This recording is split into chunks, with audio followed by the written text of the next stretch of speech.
Luzinha acesa, né? Já sabe, aquele takezinho maroto de 1000 pontinhos pintou aqui no SDJPY. A entrada, apesar de ser um pouco agressiva, ela tinha conceitos, né? Buscando pontos de reversão. Principalmente o conceito era este toque na linha do suporte do gráfico semanal. Então ele fez oscilação em cima quando ele rompeu a máxima da retração ali, ó. Aí coube o ponto de entrada. Fala galera, meu nome é Hugo H6. No vídeo de hoje vou te mostrar como é que eu fiz a análise do SDJPY aí, que rendeu um take profit de 1000 pontinhos. Além disso, eu vou te mostrar como é que você pode ser mais agressivo, como é que você deve entender realmente o verdadeiro comportamento de um trader mais agressivo ou de um trade mais agressivo, para você saber como se comportar, né? Como é que você consegue ter uma agressividade nas suas negociações maior, mas sem deixar de ser responsável com seu capital e muito menos sem ter a possibilidade de perder todo o dinheiro, beleza? Então vamos embora aqui pro vídeo, sem enrolação, que a gente vai começar falando aqui do SDJPY. Então a gente já está com a nossa telinha mudada aqui do SDJPY. Como é que a gente consegue entender isso aqui? Bom, olha só. Primeiramente, a gente vai voltar aqui no SDJPY. Para a gente começar a entender os comportamentos, a gente tem que jogar isso aqui no gráfico semanal do preço, né? Então, antes, essa aqui foi a análise que eu fiz para poder buscar o ponto de entrada de 1000 pontos. Talvez eu precise jogar aqui em outro gráfico para poder entender aqui o SDJPY, como é que ele está. Então, olha só, todo o comportamento eu venho trazendo dos gráficos maiores. Eu gosto de encontrar confluências, principalmente no gráfico mensal, no gráfico semanal e no gráfico diário. Quanto mais confluências eu vier buscando e vier encontrando nesses três tempos gráficos principalmente, melhores serão as minhas negociações e mais confiante eu terei ao abrir as operações. Então o que está acontecendo aqui no SDJPY? A gente tem uma pernada de alta muito legal aqui no SDJPY, então a gente tem esse comportamento aqui no gráfico semanal, a gente consegue perceber essa oscilação do preço e essa pernada aqui está absurda, essa movimentaçãozinha do SDJPY já é suficiente para a gente ter algumas boas negociações, mas vamos lá para o gráfico da nossa análise do preço.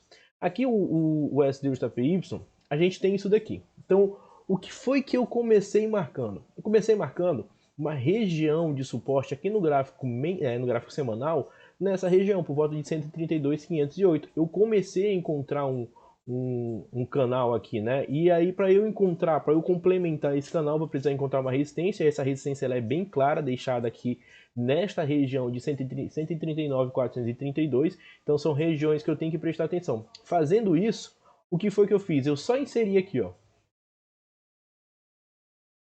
a ferramenta de Fibonacci de expansão dentro desse canal, e aí eu vim encontrar essa região de 135.157, que era uma região interessante aqui do preço. Fazendo isso, cara, eu já tenho todas as marcações, e aí eu vim jogando aqui no gráfico diário.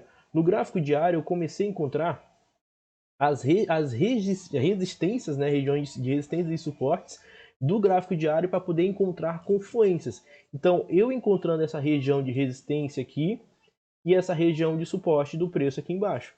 E fazendo isso, eu tenho outro canal aqui do preço. Ó. Então eu vou ter um canal praticamente dentro desse canal aqui do preço. Isso daqui é uma movimentação fractal do preço. A movimentação fractal ela é bem interessante para a gente trabalhar, né, que são ondas de movimentações. A gente diz que isso aqui é uma onda de movimentação maior, e dentro dessa onda de movimentação maior, a gente tem a submovimentação do preço, que é justamente a movimentação fractal do preço. Então, como se fosse uma onda dentro de onda. Né? Então, ou uma oscilação dentro de outra oscilação. Então, fazendo isso, o que a gente tinha? No começo da semana, o preço ele abriu mais ou menos nessa região. Aí a gente vai encontrar isso aqui lá no gráfico M15, né? Vamos jogar aqui no gráfico M15. E aí a gente consegue perceber isso daqui de uma maneira mais interessante. Aqui que o mercado abriu, ó. Quando o mercado abriu, ele abriu nessa situação. Então não tinha tendência. Quando não tem tendência, o que eu começo a perceber? Falar, bom, existem tipos de operações que eu gosto de fazer, principalmente para a gente que gosta de operar rompimentos. As situações onde eu venho buscando negociações sempre quando o preço tem tendência, seja negociando a favor da tendência ou seja o preço negociando contra a tendência. Então o que está acontecendo? Para o SDJPY, quando o mercado abriu, ele não tinha uma tendência. Então eu comecei a ser mais, aí sim, eu comecei a ser mais agressivo trabalhando com pernadas. E aí esse é o ponto que eu vou te mostrar aqui, como você consegue ser mais agressivo em suas operações de uma maneira mais correta. Né? Aqui como não tinha tendência, então qualquer tipo de operação que eu venha realizar aqui, ela é uma operação mais agressiva. Então eu preciso ter muito bem os fundamentos muito bem claros dentro das minhas negociações e dentro do meu plano de negociação e do meu plano de gerenciamento de risco também, para poder efetuar uma negociação. Qual foi o fundamento aqui? Eu trabalhei com essa pernadinha aqui. Então, quanto menor a pernada, mais agressiva a negociação ela tende a ser, né? Então, eu trabalhei com essa pernadinha de baixo aqui. O ponto que me fez efetuar a minha negociação foi justamente quando ele tem o toque naquela região do suporte que eu encontrei lá no gráfico semanal. Essa região aqui, ó.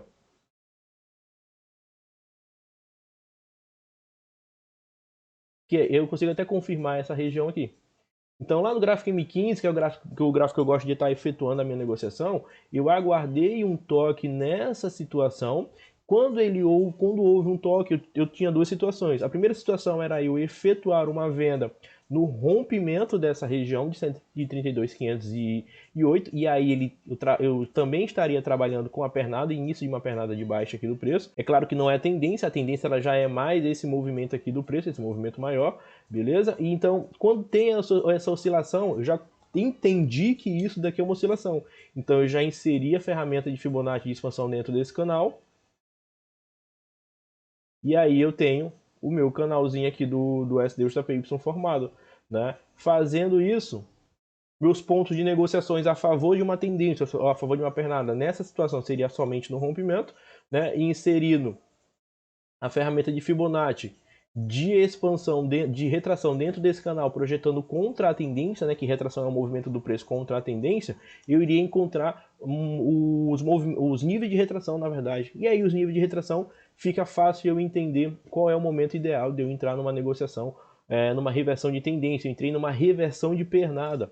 Então trabalhei com essa pernada, o mercado não rompeu me dando ponto de venda, e aí quando ele retornou para o nível de retração e rompeu o nível de retração, o nível 100 de retração, eu entrei comprado, e aí sim é uma negociação mais agressiva por justamente não ter tendência, mas é claro que é uma agressividade que tá sem, que tem fundamentos. E aí eu vou trazer aqui pra gente conversar. E aí não adianta você pegar uma negociação e começar a encontrar pontos que não tenham tendência, ou simplesmente começar a encontrar fundamentos que não fazem sentido para somente por você abrir a sua negociação. Você precisa ter um plano muito bem traçado e muito bem desenhado para todo e qualquer tipo de operação no mercado.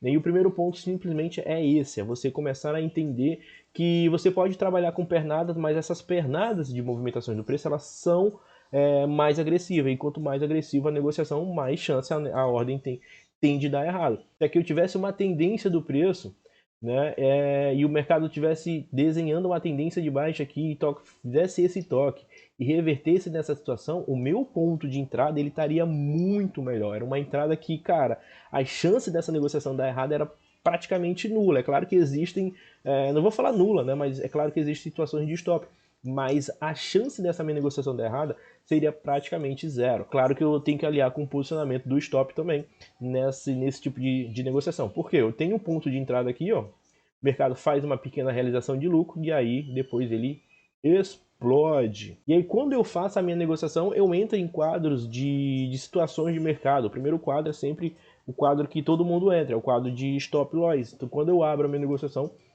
essa ordem ela tem uma chance de dar errada, tem uma probabilidade de dar errada, principalmente pelo grau de agressividade do preço. Mas toda negociação que eu faço no mercado, ele tem um quadro, que o primeiro quadro é o quadro de stop loss, que é justamente quando o preço não me der a oportunidade de travar a minha negociação no 0 a 0 e acabar retornando, me estopando no stop loss, fazendo com que isso eu perca a minha operação.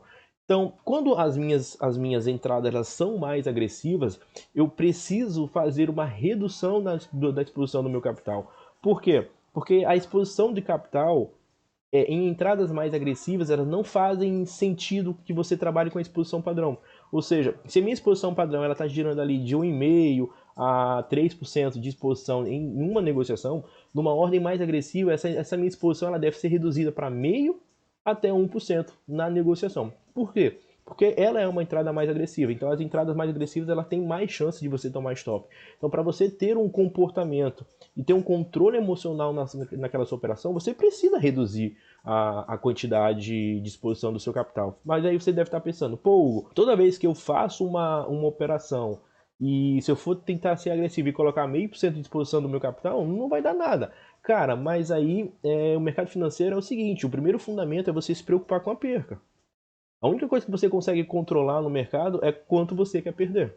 Então você precisa ter esse entendimento de uma negociação de quanto você quer realmente perder e quanto você aceita perder. Se você aceita perder 50% do seu capital, acha que isso não faz nenhum sentido para você, porra, vai ser feliz. Então coloca 50% de exposição de capital e depois lá no meu direct aqui, cara, ó, meu direct eu recebo várias e várias informações, várias pessoas mandando mensagem dizendo que perdeu 50%, dizendo que quer que eu passe já tive pessoas querendo que eu passasse um sinal para ela recuperar 60% do capital dela. Então, existem comportamentos ideais. E o comportamento ideal é primeiro você se preocupar com uma perca. A perca no mercado financeiro, ela simplesmente é o que te mantém no jogo, né? Não é simplesmente você acertar todas as operações, até porque isso é impossível. Simplesmente você saber trabalhar com suas perdas. E numa ordem agressiva, como é nessa situação aqui, você precisa controlar essa perca de uma maneira muito mais, vamos dizer assim, que te deixe muito mais confortável, beleza?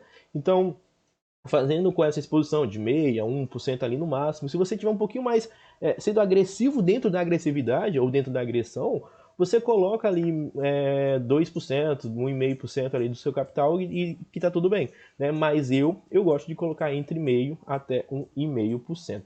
Nessa negociação aqui eu coloquei 1% de exposição do meu capital, então é o que eu sempre falo, né? Aqui eu tenho o meu capital completo, né? E eu sempre divido meu capital como se fossem fatias, né? Vou fazer bonito aqui, né? Porque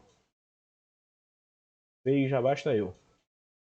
Então, isso daqui é o meu capital e eu estou dividindo ele em partes, né? Numa negociação agressiva, eu estou colocando isso daqui, ó, 1%. Estou colocando essa parte aqui do mercado. E aí joga essa parte do mercado, se eu tomar o stop loss eu tenho os 99% ainda, que é simplesmente todo o meu capital para recuperar o que eu perdi, continuar no jogo, continuar tranquilo, não ficar abalado por causa de um stop e continuar fazendo as minhas operações no mercado. Aí a gente vai voltando aqui agora para o ponto de negociação, né, que foi a entrada, ela foi nessa região buscando a reversão da pernada do preço. Quando eu tive a entrada nessa situação, quando eu tive a entrada nessa negociação, o meu take profit está desenhadinho aqui, ó. 423,6 de Fibonacci é a máxima onde eu devo colocar, ou se eu quiser ser um pouco mais agressivo também aqui dentro eu poderia colocar, né? Mas quando eu abro a minha negociação numa reversão de tendência, o meu take profit ele já é desenhado aqui. E aí, no meu ponto de entrada até aqui, foram 1.212 pontos. E aí eu coloquei o stop um pouquinho mais embaixo, o take profit um pouquinho mais embaixo, nessa região aqui, para poder o preço tocar lá e aí sim eu efetuar aí, na verdade encerrar minha negociação com take profit, né? Porque quando o preço rompeu a segunda região de resistência oculta do preço, que é encontrada como? Através da movimentação do preço, ó. Essa movimentação aqui, que é a movimentação do canal de oscilação atual, eu vou fazer essa projeção aqui do preço, posso fazer assim ou eu posso fazer assim, né? Eu gosto de fazer assim do outro jeito. Quando o preço rompeu aqui, ó, que é essa região, a segunda região de resistência oculta, o meu stop que estava posicionado aqui embaixo, né, é um stop seguro, onde o mercado não volta, muito mais seguro porque essa região é uma região de suporte, né, 132.508, uma região de suporte do preço, e aí quando o stop posicionado aqui, o mercado rompe, e olha só como é que fica bonito, né, fica muito mais tranquilo uma operação quando tem esses fundamentos aplicados, né? O mercado rompeu aqui e aí meu stop estava posicionado aqui, eu travo no 0 a 0 e aí quando eu travo no 0 a 0 eu já sei, né? Eu já venho fazendo take ou stop, ou o preço da take, o preço da stop no 0 a 0 e eu venho trabalhando dessa maneira, beleza? Quando eu travei a minha negociação, aí eu só esperei o preço bater no take profit aí. Então esse foi o nosso vídeo, espero que você tenha curtido aí, é dessa maneira que eu consigo ser mais agressivo nas minhas operações, buscar negociações onde eu tenho agressividade de uma maneira mais inteligente e principalmente sem correr risco de perder grande parte do meu capital, ou perder mesmo até mais do que eu deveria perder. Claro que as entradas com níveis agressivos, elas tendem a ter uma probabilidade maior de stop loss, mas se você faz o gerenciamento de risco, se você tem fundamentos, como eu expliquei aqui nesse vídeo, você tem fundamentos que te fazem ter clareza no ponto de entrada, esse é o principal ponto de toda negociação, né? De toda entrada que você vai realizar no mercado, é simplesmente você ter clareza no ponto de entrada. E aí você tendo clareza, você tem mais segurança, perde até o medo de efetuar a negociação, né? E aí quando você tem esses fundamentos, você consegue até ser mais agressivo de forma inteligente, sem correr o risco de perder tudo, beleza? Espero que esse vídeo tenha te ajudado. Se te ajudou aí, deixa o like, se inscreve no canal. E é isso. A gente se vê no próximo vídeo aí. Valeu, galerinha. Tamo junto. Tchau, tchau.